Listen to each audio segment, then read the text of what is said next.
दिल्ली के तुर्कमान गेट इलाके में फैज-ए-इलाही मस्जिद के पास नगर निगम की अतिक्रमण हटाने की कार्रवाई के दौरान हिंसक पत्थरबाजी हुई। पुलिस और निगम कर्मचारियों पर हमला किया गया, सार्वजनिक संपत्ति को नुकसान पहुंचाया गया और कानून व्यवस्था में भंग, यह सब कुछ आम नागरिकों के सामने किया गया है। अब तक 5 लोग गिरफ्तार हुए हैं। काशिफ, मोहम्मद कैफ, मोहम्मद आरिफ, अदनान और समीर। पुलिस ने बीएनएस की धारा 121, 123, 221, सार्वजनिक संपत्ति बचाओ अधिनियम की धारा 3 और दंगा विरोधी धारा 191 के तहत मामला दर्ज किया है। जांच में सामने आया कि सपा सांसद रामपुर से मोहिबुल्लाह नदवी घटनास्थल पर पहले मौजूद थे, लेकिन कार्रवाई जब शुरू हुई वहां से चले गए। पुलिस ने सोशल मीडिया पर फैल रहे जो भड़काऊ बयान है, भड़काऊ वीडियो है, उन पर कड़ा संज्ञान भी लिया और कहा कि उकसाने वालों के खिलाफ सख्त कार्रवाई की जाएगी। अब सवाल यही है कि दिल्ली में कानून व्यवस्था बनाए रखना इतना आसान रहेगा क्या? अतिक्रमण हटाने की कार्रवाई को रोकने के लिए फिर से हिंसा का सहारा लिया जाएगा? तस्वीरें लगातार आप देख रहे हैं।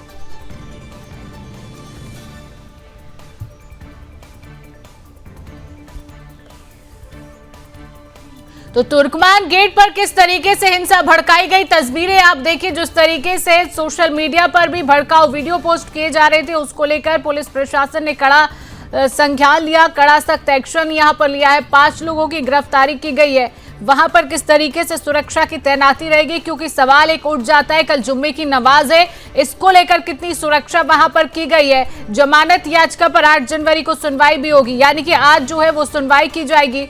इसको लेकर लगातार सीसीटीवी कैमरों की तैनाती से नजर रखी जा रही है। जमानत याचिका पर 8 जनवरी को सुनवाई की जाएगी। बीएनएस और दंगा संबंधित धारा के तहत मामला दर्ज किया गया है।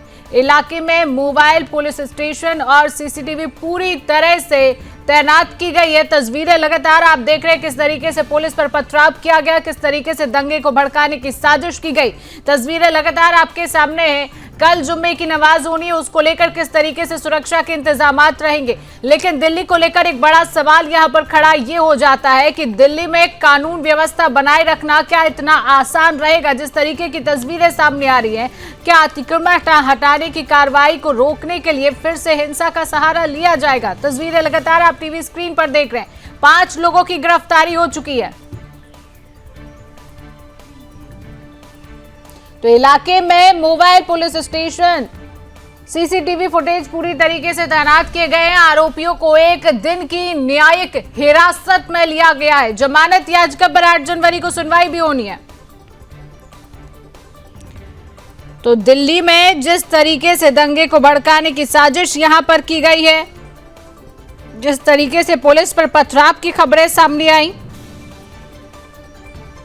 दिल्ली में जिस तरीके से फैज-ए-इलाही मस्जिद के पास पत्थरबाजी को लेकर सपा के सांसद मोहिबुल्लाह नदवी से पूछताछ की जाएगी।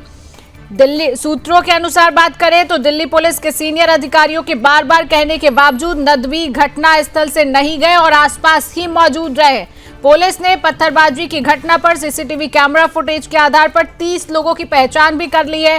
पुलिस की अलग अलग टीमें आरोपियों को हिरासत में लेने के लिए लगातार छापेमारी कर रही हैं।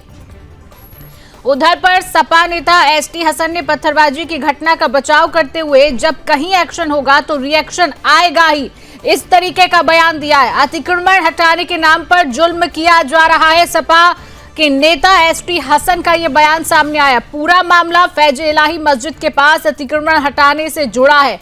पुलिस की टीम कोर्ट के आदेश के मुताबिक अतिक्रमण हटाने के लिए गई थी।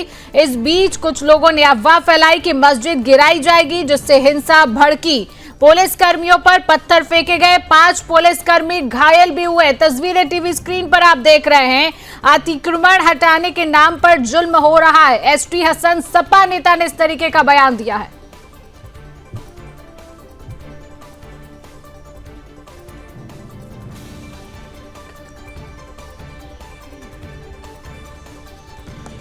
तो सपा नेता एसटी हसन ने मस्जिद के पास हुई पत्थरबाजी को लेकर कहा कि यहां पर 100 साल पुरानी मस्जिद और दुकानें हैं। जब अतिक्रमण के नाम पर जुल्म किया जाएगा तो लोग कब तक विरोध नहीं करेंगे।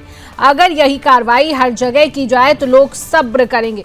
धार्मिक जगहों के खिलाफ ऐसी कार्रवाई की जाती है तो लोगों की भावनाओं और आस्था से जुड़ी है। सपा नेता इस तरीके का बयान देते हुए सामने आए हैं। सोशल मीडिया पर लोगों को उकसाया गया था। 6 जनवरी की रात सोशल मीडिया पर एक पोस्ट में दावा किया गया कि अतिक्रमण विरोधी अभियान के दौरान मस्जिद को गिराया जा रहा है। इसके बाद तुरंत वहां पर लोग जमा हो गए। कुछ ने पुलिस और एमसीडी कर्मचारियों पर पत्थर फेंके, कांच की बोतलें फेंकी। दिल्ली पुलिस ने इस मामले में भारतीय न्याय संहिता, बीएनएस और दूसरे कानूनों के तहत केस दर्ज किया है। पुलिस ने मंगलवार की रात को प्रदर्शन कर रहे लोगों को हटाने के लिए आंसू गैस के गोले भी छोड़े। मामले में अब तक नाबालिग समेत 5 उपद्रवियों को हिरासत में भी लिया गया है।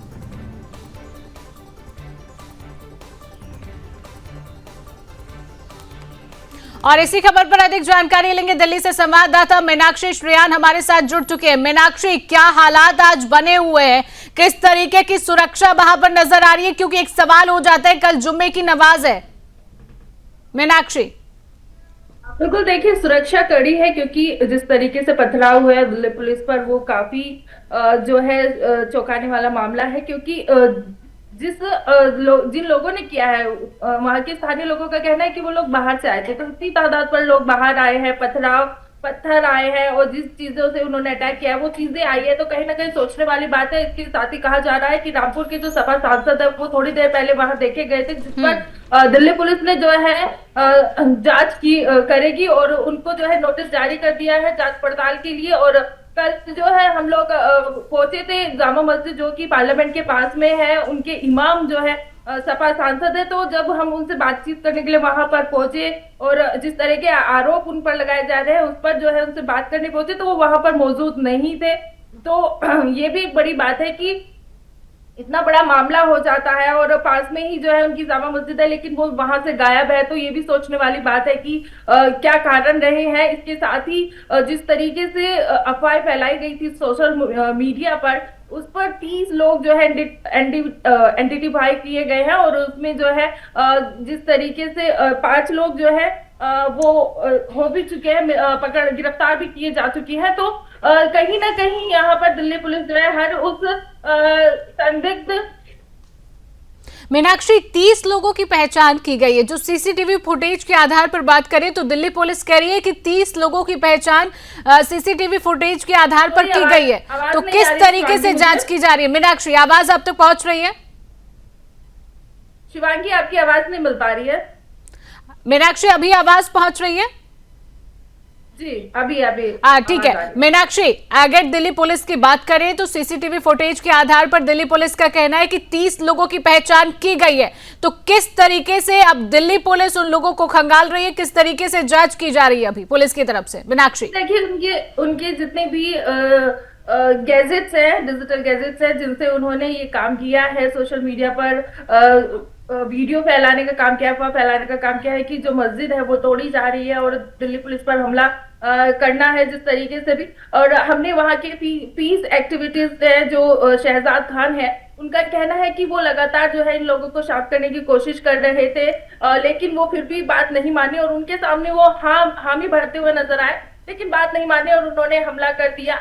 तो वो भी जो है उनके अगेंस्ट है। उनका कहना है कि जितने भी आरोपी होंगे वो भी जो है लगातार दिल्ली पुलिस का ही साथ देंगे। तो उनका ये कहना है कि ये जो भी हुआ है वो बाहर के लोग आए थे, उन्होंने किया है। तो उस पर हमने सुदर्शन न्यूज ने जो है उस पर सवाल भी किया था कि जब अपने मोहल्ले में कोई अनजान आदमी आता है तो किसी ना किसी की नजर पड़ती है, लेकिन इतने बड़े मोहल्ले में इतने लोग घुस गए और पथराव हो गया तो किसी की नजर कैसे नहीं पड़ी। तो ये भी बड़ा सवाल जो है उन पर उठाया गया। तो दिल्ली पुलिस जो है वो लगातार जांच करी है और कल जो है, क्योंकि शुक्रवार है, जुम्मा है और जुम्मे की नमाज भी होने वाली है, तो कहीं ना कहीं मामला और ज्यादा जो है पेचीदा हो सकता है। मीनाक्षी, सपा नेता के बयान की अगर हम बात करते हैं तो सपा के नेता कहते हैं कि अतिक्रमण हटाया जाएगा तो जुल्म तो होगा ही। किस तरीके का बयान है? देखिए, उनका कहना है कि अतिक्रमण हटाया जाएगा, जुर्म तो होगा ही। इस पर दिल्ली पुलिस ने भी अपना जवाब दिया है कि जहां जहां अतिक्रमण होगा वहां से हटाया जरूर जाएगा, चाहे वो किसी भी कंडीशन में हटाया जाए। और जैसे कि आपने देखा है कि ये जो अतिक्रमण हुआ था ये हटाया गया और आज जो है मलबा भी ज्यादातर उठ जाएगा। साफ सफाई जो है वहां पे चल रही है और पुलिस जो है पूरी सख्ती के साथ जो है वहां पर सुरक्षा कर रही है और किसी भी संदिग्ध को पकड़कर जो है पूछताछ भी की जा रही है। तो दिल्ली पुलिस भी जो है इस बयान को लेकर पूरा सीरियस है और वो भी पैनी नजर रखी हुई है हर संदिग्ध चीज पर। चलिए बिल्कुल, और एक और बात मीनाक्षी समझना बेहद जरूरी हो जाती है क्योंकि कल जुम्मे की नमाज है, इसको लेकर दिल्ली पुलिस कितनी सख्त, किस तरीके की सुरक्षा वहां पर की जा रही है ये भी देखना होगा। फिलहाल मीनाक्षी, तमाम जानकारी साझा करने के लिए आपका बहुत बहुत धन्यवाद।